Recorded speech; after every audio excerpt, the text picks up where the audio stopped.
E aí, pessoal, vamos iniciar mais um conteúdo dentro da química orgânica. Nós vamos fazer um estudo agora sobre as propriedades físicas dos compostos orgânicos. Agora, se você assistiu, né, todos os vídeos que eu passei para vocês, fez um estudo aprofundado aí das funções orgânicas, é hora de você entender um pouco de como analisar as propriedades físicas de um composto orgânico, tá? Quando nós falamos em propriedades físicas, é ponto de fusão, ponto de ebulição, solubilidade, viscosidade, volatilidade. Mas as mais cobradas, sem sombra de dúvida, é ponto de ebulição. O que é o ponto de ebulição? A temperatura em que a substância passa do líquido para o gasoso ou vapor, né?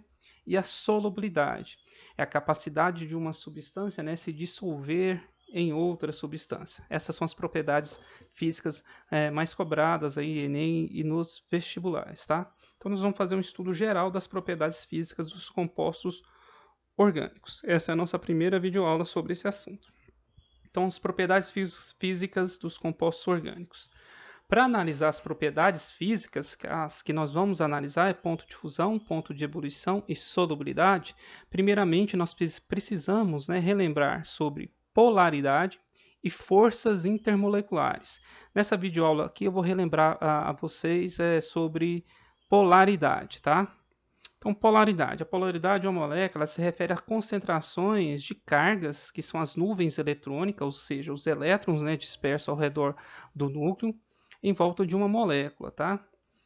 É possível uma divisão em duas classes distintas em relação à polaridade. Eu posso ter molécula polar e molécula apolar. Ou seja, eu só vou ter esses opostos, né? Polar ou apolar. Quando nós falamos de molécula, pessoal, a molécula é um conjunto eletricamente neutro de dois ou mais o que? Átomos, que estão unidos por pares de elétrons, né? E eles se comportam, a molécula, né, se comporta como uma única partícula, tá? Então nós vamos analisar se a molécula é polar ou apolar.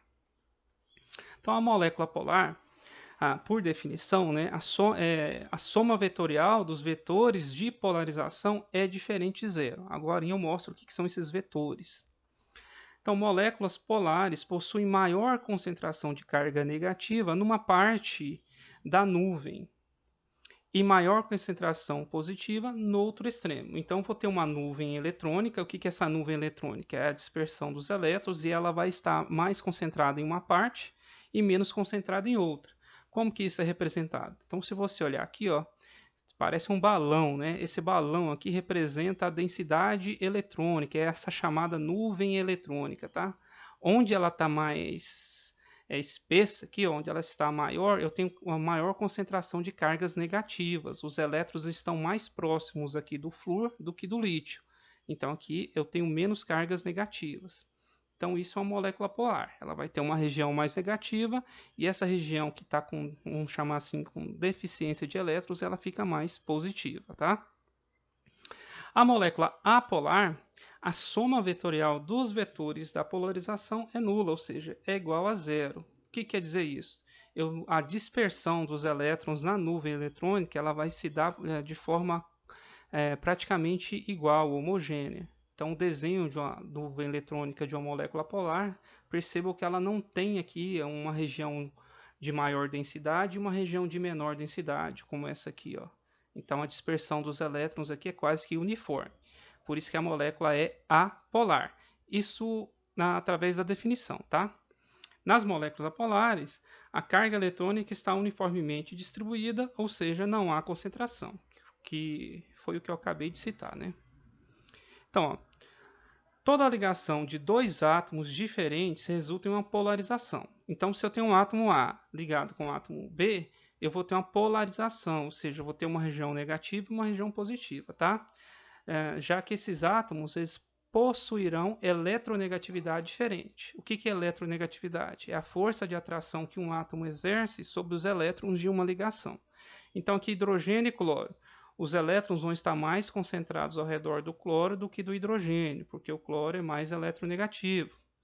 A mesma coisa aqui, ó, cálcio e oxigênio. O oxigênio vai ter uma concentração de elétrons. Aliás, ele tira os elétrons do cálcio, né, porque isso aqui é uma ligação iônica. A mesma coisa aqui, o cloro retira os elétrons do sódio, porque isso aqui é uma ligação iônica. Então, independente se a ligação é iônica ou covalente, se eu tenho dois átomos diferentes, essa ligação ela já vai ser uma ligação polar e, consequentemente, a molécula também é polar. Já a ligação de dois átomos iguais resulta em moléculas apolares. Então, ó, oxigênio ligado com oxigênio, O2, N ligado com N, N2, cloro ligado com cloro, e assim por diante.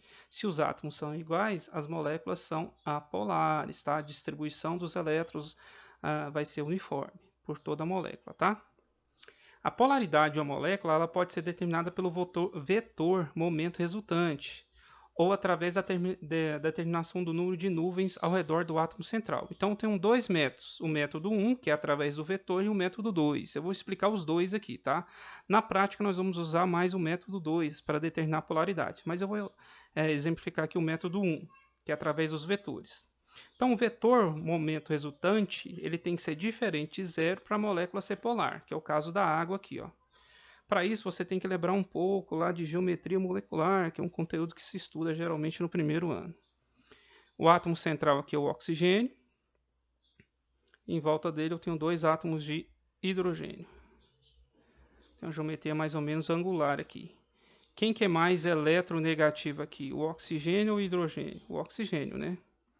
Então ele vai atrair para próximo de si os elétrons da ligação hidrogênio, oxigênio, tá? Então ele vai aproximar. Então vai surgir um vetor aqui, ó. A mesma coisa dessa outra ligação, vai surgir outro vetor aqui, ó. Esses dois vetores, esse vetor aqui, olha, vou transpor isso para cá, tá? Então imagine aqui que é o átomo de oxigênio. Eu vou ter um vetor apontando para esse sentido e outro vetor apontando para esse sentido. Vou chamar aqui, ó, de V1, V2. Aqui eu tenho o V2 e aqui eu tenho o V1. Mas tem que lembrar um pouquinho lá da física, né? Onde está a resultante desses dois vetores aqui, ó? Está nesse ponto aqui, ó. Então aqui, ó, esse vetor aqui é o meu μr, que é o vetor resultante. Aqui só nos interessa observar que ele é diferente de zero, porque ele existe aqui, ó. Então essa molécula é o quê? Polar. Quando que a molécula será polar? Exemplo aqui o CO2, ó. A geometria já é diferente, ó, a geometria linear, não é angular. O mais eletronegativo é o oxigênio, então vai ter um vetor aqui, V1, apontando para o oxigênio, e outro vetor aqui apontando para esse oxigênio, V2. Eu tenho dois vetores aqui, ó, puxando no mesmo sentido e mesma direção. Eles vão se anular. Esse vetor vai ser anulado pela ação desse vetor. Então, o μ resultante aqui, ele é igual a zero. Quando for zero, molécula apolar. Então, aqui, pessoal, que μ diferente de zero. Ele é diferente de zero porque tem uma resultante aqui entre o V1 e o V2, e aqui ele é igual a zero, né, o vetor resultante, porque não há uma resultante entre V1 e V2. Esse é o método 1. Porém, nós não vamos ficar usando ele não, porque ficar desenhando esses vetores aí não é uma tarefinha tão simples. Para moléculas pequenas assim até que é, né, mas moléculas maiores é inviável. Nós vamos usar mais esse método 2. O método 2 ele considera o conceito de nuvem eletrônica, tá? O que é nuvem eletrônica? Nuvem eletrônica pode ser uma ligação simples, uma ligação dupla, uma ligação tripla ou um par de elétrons ao redor de um átomo. Tudo isso aqui, ó, é nuvem eletrônica. Então a representação de uma nuvem eletrônica é bem simples, né? Por traços ou por pontos. Então, preste atenção aqui, ó. Quando o número de nuvens eletrônicas ao redor do átomo central for igual ao número de grupos iguais ligados ao átomo central, a molécula é apolar. Ficou em cima aqui, mas é para ler. Quando o número de nuvens eletrônicas ao redor do átomo central, ó, seja sempre em função do átomo central, ele for diferente do número de grupos ligados ao átomo central, molécula polar. Fácil de explicar isso. Olha os exemplos aqui, ó. CH4. Quem que é o átomo central aqui? O carbono. Em volta dele eu tenho 4 hidrogênios. Quantas nuvens eletrônicas eu tenho ao redor do átomo central? Eu tenho 4. Ó. Ligação simples é uma nuvem eletrônica. Então, ó, 1, 2, 3, 4 nuvens. o número de nuvens eletrônicas ao redor do átomo central igual ao número de grupos iguais, molécula polar. Então, 4 ligantes iguais, 4 nuvens, tudo igual, né? Então, molécula apolar. A molécula do CH-CL3. CH-CL3, não importa aqui a posição, tá? Quantas nuvens eu tenho? 1, 2, 3, 4. Quantos ligantes iguais eu tenho? 3. Então, eu tenho 4 nuvens, que é diferente do número de ligantes iguais, que é 3. Então, essa molécula aqui, ó, quando é diferente, molécula o quê? Polar. Molécula do NH3. Aqui no nitrogênio, você tem que lembrar que sobra um par de elétrons não ligantes aqui ao redor dele, tá? Então, NH3.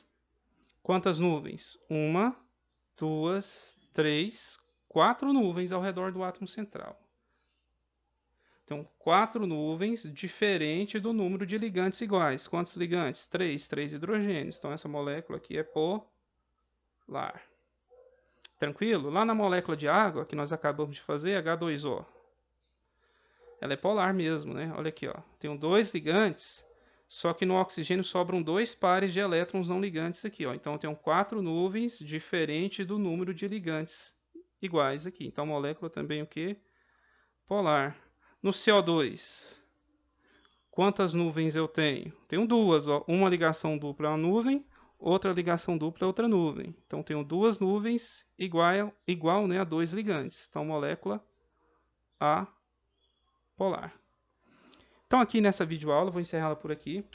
Você teve noção, né, de polaridade das ligações. Para ver se uma ligação é polar, basta olhar se os átomos são iguais ou diferentes, e a noção da polaridade de uma molécula, molécula polar e molécula apolar.